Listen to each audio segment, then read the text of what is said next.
लक्ष्मी नारायण की जय। आप सभी भक्तों का हमारे चैनल में बहुत बहुत स्वागत है। भक्तों, आज आप इस वीडियो में सुनेंगे पुरुषोत्तम मास की कथा, अध्याय 5, यानी कि जेठ माह में मलमास लगता है, जो कि बहुत ही शुभ होता है और पवित्र होता है। इस माह में पुरुषोत्तम मास की कथाओं का श्रवण करना बहुत ही पुण्यकारी होता है। भक्तों, जेठ माह में मलमास लगता है, तो आप मलमास और अधिक मास की इन कथाओं का श्रवण अवश्य करें, आपको पुण्य की प्राप्ति होगी।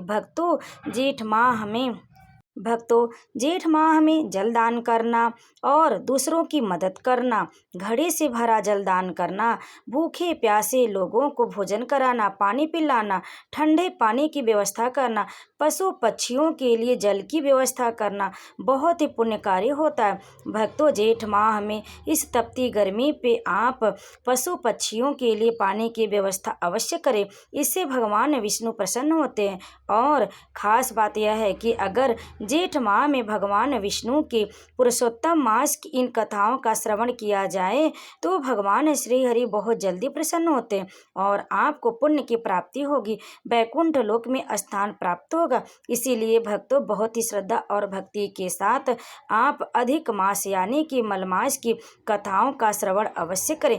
भक्तों, जेठ माह में पुरुषोत्तम मास की कथाओं का श्रवण करना बहुत ही लाभ और पुण्यमय प्रद होता है। इसीलिए भक्तों, आइए श्रद्धा और भक्ति से आज आपको हम सुनाते हैं पुरुषोत्तम मास की कथा, अध्याय 5, जिसे आप अंत तक श्रवण करें और कमेंट में जय श्री हरि लिखकर हमारे चैनल को सब्सक्राइब जरूर कर लें। तो चलिए भक्तों, सुनते हैं आज की कथा।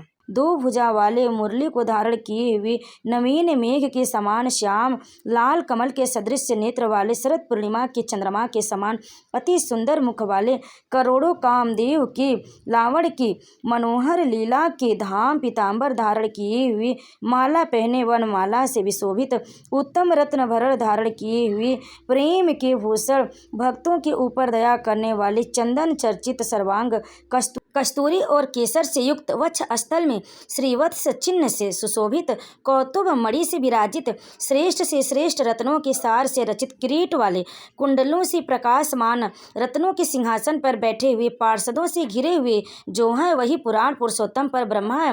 वे सर्वत्र हैं, ब्रह्मांड के बीज, सबके आधार परे हैं और निष्प्रिय निर्विकार परिपूर्णतम प्रभु, माया से परे, सर्वशक्ति संपन्न, गुण रहित, नित्य शरीरी, ऐसे प्रभु जिस गोलोक में रहते हैं वहां हम दोनों चलते हैं, वहां श्री कृष्ण चंद्र तुम्हारा दुख दूर करेंगे। श्री नारायण बोले। ऐसा कहकर अधिक मास का हाथ पकड़कर हरि गोलोक को गए।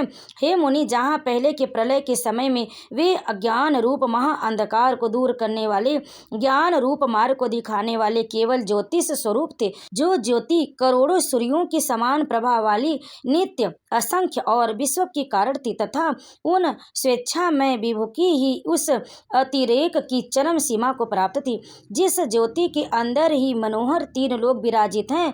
हे मुने, उसके ऊपर अविनाशी ब्रह्मा की तरह गोलोक विराजित, 3 करोड़ योजन का चौथरपा जिसका विस्तार और मंडलाकार जिसकी आकृति है, लहराता हुआ साक्षात मूर्तिमान तेज का स्वरूप है, जिसकी भूमि रत्नमय है, योगियों द्वारा स्वप्न में भी जो अदृश्य परंतु जो विष्णु के भक्तों से गम्य और दृश्य है, ईश्वर ने योग द्वारा जिसे धारण कर रखा, ऐसा उत्तम लोक अंतरिक्ष में स्थित, आदि व्याधि बुढ़ापा मृत्यु शोक भय आदि से रहित, श्रेष्ठ रत्नों से विशोभित, असंख्य मकानों से शोभित, उस गोलोक के नीचे 50 करोड़ योजन के विस्तार के भीतर दाहिने बैकुंठ और बाएं उसी के समान मनोहर शिवलोक स्थित, 1 करोड़ योजन विस्तार के मंडल का बैकुंठ शोभित, वहां सुंदर पीताम्बरधारी वैष्णव रहते हैं। उस बैकुंठ के रहने वाले शंख चक्र गदा पद्म धारण किए हुए लक्ष्मी के सहित चतुर्भुज है। उस बैकुंठ में रहने वाली स्त्रियां बजते हुए नूपुर और करदनी धारण की हैं, सब लक्ष्मी के समान रूपवती हैं। गोलोक के बाएं तरफ जो शिवलोक है, उसका करोड़ योजन विस्तार और वह प्रलय शून्य है, सृष्टि में पार्षदों से युक्त रहता है। बड़ी भाग्यवान शंकर के गढ़ जहाँ निवास करते हैं। शिवलोक में रहने वाले सब लोग सर्वांग भस्म धारण किए, नाग का यज्ञोपवीत पहने रहते हैं, अर्धचंद्र जिनके मस्तक में शोभित त्रिशूल और पट्टीधारी सब गंगा को धारण किए वीर हैं और सबके सब शंकर के समान जयशाली हैं। गोलोक के अंदर अति सुंदर एक ज्योति है। वह ज्योति परम आनंद को देने वाली और बराबर परमानंद का कारण है। योगी लोग बराबर योग द्वारा ज्ञान चक्षु से आनंद जनक निराकार और पर से भी उसी ज्योति का ध्यान करते हैं। उस ज्योति के अंदर अत्यंत सुंदर एक रूप है जो कि नील कमल के पत्तों के समान श्याम लाल कमल के समान नेत्रों वाले, करोड़ों शरत पूर्णिमा की चंद्र के समान शोभायमान मुख वाले, करोड़ों कामदेव के समान सुंदर हैं और लीला का सुंदर धाम जो दो भुजा वाले, मुरली हाथ में लिए, मंद हाथ से युक्त पीतांबर धारण किए, श्रीवत्स चिन्ह से शोभित वक्ष स्थल वाले, कौतुभ मणि से सुशोभित, करोड़ों उत्तम रत्नों से जटित चमचमाते किरीट और कुंडलों को धारण किए, रत्नों के सिंहासन पर विराजमान, वनमाला से सुशोभित वही श्री कृष्ण नाम वाले पूर्ण पर ब्रह्मा है।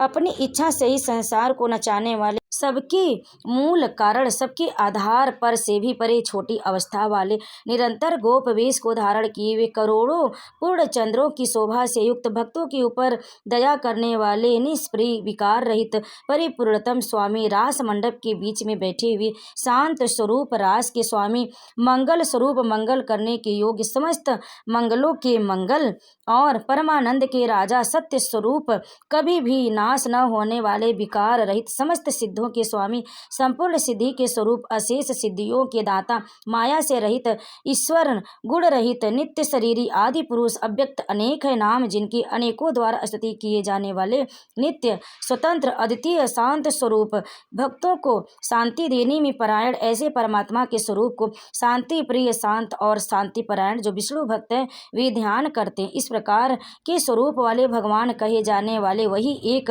आनंद कंद श्री कृष्ण चंद्र है। श्री नारायण बोले, ऐसा कहकर भगवान सत्य स्वरूप विष्णु अधिक मास को लेकर शीघ्र ही पर ब्रह्मायुक्त गोलोक में पहुंचे।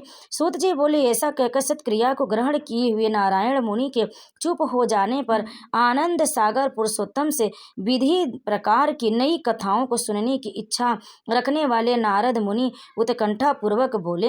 भक्तों, पुरुषोत्तम मास का यह अध्याय यहीं पर समाप्त हुआ। इसके आगे की कथा आप अगले अध्याय में अवश्य सुने। तब तक आप सभी भक्तों पर भगवान श्री हरि माता लक्ष्मी कृपा सदैव बनी रहे। प्रेम से बोले लक्ष्मी नारायण की जय, भगवान श्री हरि की जय, विष्णु भगवान की जय।